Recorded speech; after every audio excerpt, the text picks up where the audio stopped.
Hi friends, இன்னைக்கு வந்து chicken noodles எப்படி வைக்கலான்னு சொல்லிட்டு வாங்க வீடியோக்குள்ள பாருங்க. ஓகேயா? நாங்கள் வீட்டில் வந்து இப்படி தான் வைப்போம். நீங்கள் எப்படி வைக்கலான்னு சொல்லிட்டு கமெண்ட் பாக்ஸில் கமெண்ட் பண்ணுங்க. ஓகே, வாங்க வீடியோக்குள்ள. ஒரு சட்டி வைங்க, அப்போ சோயில் வீத்துங்க, எண்ணெய் வீத்துங்க, எண்ணெய் தானே. அப்புறம் வந்து வெங்காயம் போடுங்க, கொஞ்சம் உப்பு, இதை நல்லா கொஞ்சம் வதக்கிட்டு 3 முட்டை உடைச்சி வீத்தலாம். என்ன பண்ணுதம்மா?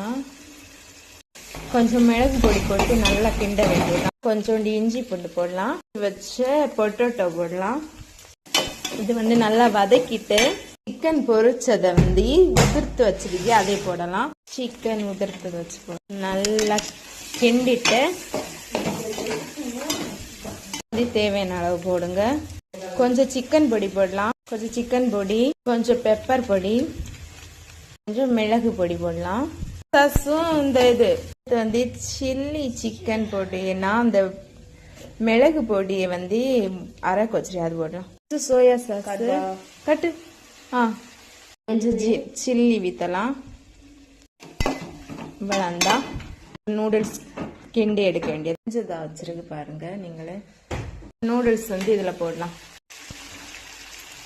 வந்து கொஞ்சம் கொஞ்சமாக போட்டுட்டு அதை வந்து இப்படி இப்படி கொஞ்சம் உதிர்த்து விடணும், அதில் மிஸ் ஆகணும்.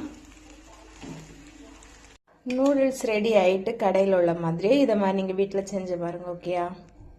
நீங்களே பாருங்கள், உதிரி இருக்கா? வீடியோ பிடிச்சிருந்தா லைக் பண்ணுங்கள், சப்ஸ்கிரைப் பண்ணுங்கள், ஷேர் பண்ணுங்கள். ஓகே, பாய். நீங்கள் லைக் பண்ண போகிறதில்ல, நான் சும்மா தான் சொல்லுவேன். பார்த்துட்டு போயிட்டே இருப்பீங்க. சிலங்க இல்லை, எல்லாருமே அப்படிதான். ஏன்னா 3 பேர் மட்டும்தான் தவறாமல் லைக் போடுவாங்க.